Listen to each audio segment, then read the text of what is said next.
আসসালামু আলাইকুম everyone. Nova mind IQ online learning এ সবাইকে স্বাগতম। আজকে আমাদের ভিডিও টপিক হচ্ছে Amazon private level product research. Amazon private level আমরা সবাই জানি যে অ্যামাজন প্রাইভেট লেভেল মানে হচ্ছে আমি একটা প্রোডাক্ট খুঁজে বের করব এবং সেই প্রোডাক্টটা আমার ব্র্যান্ড নেম দিয়ে আমি অ্যামাজনে সেল করব বা লিস্ট করব। এটাকে বলা হচ্ছে Amazon private level. Amazon private লেভেলের সফলতা 90% নির্ভর করে প্রোডাক্ট রিসার্চের উপর। প্রোডাক্ট রিসার্চ যদি আমার ভালো না হয় তাহলে আমি সেল পাবো না, আমার অ্যাডের খরচ বাড়বে এবং আমি কম্পিটিশনে টিকতে পারবো না। প্রোডাক্ট রিসার্চ যদি ভালো হয় তাহলে আমি খুব সহজেই মার্কেট শেয়ার পাবো, আমার অ্যাডের খরচ কম হবে এবং আমি ভালো একটা প্রফিট মার্জিন পাবো। অর্থাৎ ভালো উইনিং প্রোডাক্ট খুঁজে বের করতে পারলে আমার ব্র্যান্ড এস্টাবলিশ করা বা ব্র্যান্ড বিল্ড আপ করা সহজ হবে। এখন প্রোডাক্ট রিসার্চের ক্ষেত্রে আমরা বেশ কিছু কেপিআইস ফলো করি। এই কেপিআই গুলো সম্পর্কে আজকে আমরা বিস্তারিত আলোচনা করব। কেপিআই আছে, তার মধ্যে এক নম্বর হচ্ছে প্রাইস রেঞ্জ। প্রোডাক্টের প্রাইস আইডিয়ালি $15 to $50 হওয়া উচিত। এটা ডিপেন্ড করে আমার ইনভেস্টমেন্টের উপর, যে আমার ইনভেস্টমেন্ট যদি কম থাকে তাহলে আমার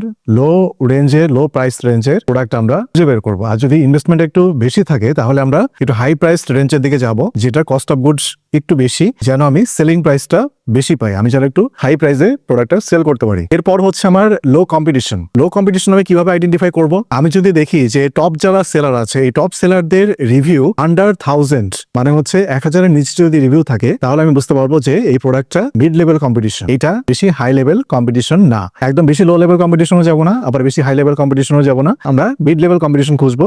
এবং সেটা খোঁজার উপায় হচ্ছে আমরা দেখবো যে আমাদের টপ কম্পিটিটরদের রিভিউ 1000-এর নিচে থাকবে, এটা উপরে থাকবে না। আবার 500-এর নিচেও যাবে না, মানে 500 to 1000 থ্রেশহোল্ডের মধ্যে থাকবে। থার্ড হচ্ছে যে টপ ব্র্যান্ডের মার্কেট ডোমিনেন্স থাকা যাবে না। টপ ব্র্যান্ডের মার্কেট ডোমিনেন্স মানে হচ্ছে মার্কেট স্যাচুরেশন। আমি যদি দেখি যে কোনো একটা প্রোডাক্টের কয়েকটা ব্র্যান্ডই ওভারঅল মার্কেট শেয়ার দখল করে আছে, দেখা যাচ্ছে 80% মার্কেট শেয়ার দখল করে আছে মাত্র 3টা ব্র্যান্ড বা 2টা ব্র্যান্ড, তার মানে এটা মার্কেট স্যাচুরেটেড। মার্কেট স্যাচুরেশন আমি যখন দেখবো তখন আমি সেই প্রোডাক্ট নিয়ে যদি মার্কেটে নামি, আমি মার্কেট শেয়ার পাবো না, আমি সেল পাবো না। ফোর্থ হচ্ছে আমার small and light weight product খুঁজে বের করা। Small and light weight product আমি কেন খুঁজে বের করবো? এটার কারণ হচ্ছে আমি যে শিপমেন্ট করি চায়না টু ইউএসএ ওয়্যার হাউসে, যে আমি শিপমেন্টটা করবো, এইটার শিপমেন্ট কস্ট ডিপেন্ড করে হচ্ছে আমার প্রোডাক্টের সাইজ এবং প্রোডাক্টের ওয়েটের উপর। প্রোডাক্টের ওয়েট যত কম হবে শিপমেন্ট কস্ট তত কম হবে, ওয়েট এবং সাইজ যত বেশি হবে তত শিপমেন্ট কস্টও বেড়ে যাবে। শিপমেন্ট দুই রকম হয়, একটা হচ্ছে চায়না টু ইউএসএ শিপমেন্ট, এটা আবার এয়ার শিপমেন্ট হতে পারে, সি শিপমেন্ট হতে পারে। আরেকটা হচ্ছে এফবিএ ওয়্যার হাউস থেকে কাস্টমারের এন্ডে যে শিপমেন্টটা হয়, যেটাকে বলে এফবিএ ফুলফিলমেন্ট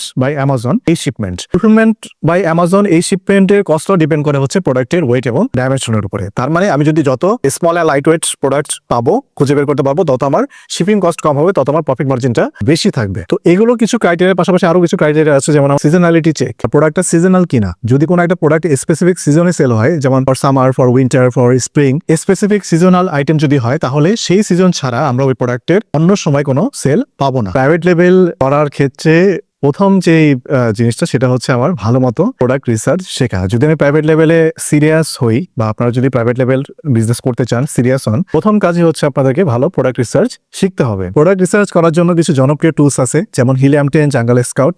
এই টুলস গুলো ব্যবহার করে আমরা প্রোডাক্ট রিসার্চ করি। আপনারা যদি প্রাইভেট লেভেল সম্পর্কে সিরিয়াস হন এবং প্রাইভেট লেভেল ভালো মতো শিখতে চান, তাহলে প্রথমে যে জিনিসটা আপনাকে শিখতে হবে সেটা হচ্ছে প্রাইভেট লেভেল প্রোডাক্ট রিসার্চ। পরবর্তীতে আমরা Helium 10, জাঙ্গল স্কাউট এই টুলস গুলো ব্যবহার করে কিভাবে প্রোডাক্ট রিসার্চ করতে হয়, কিভাবে উইনিং প্রোডাক্ট ফাইন্ড আউট করতে হয় এবং কি কি কেপিআইস আমরা ফলো করব, সেই জিনিসগুলো নিয়ে আমরা বিস্তারিত একটা ভিডিও আলাদাভাবে বানাবো। আপনাদের যদি এই ভিডিওটি ভালো লেগে থাকে তাহলে ভিডিওতে লাইক করবেন, কমেন্ট করবেন এবং আমাদের পেজটি ফলো করে রাখবেন, যেন পরবর্তীতে যে ভিডিওগুলো আমরা দিব সেই ভিডিওগুলো আপনারা দেখতে পারেন। ধন্যবাদ সবাইকে।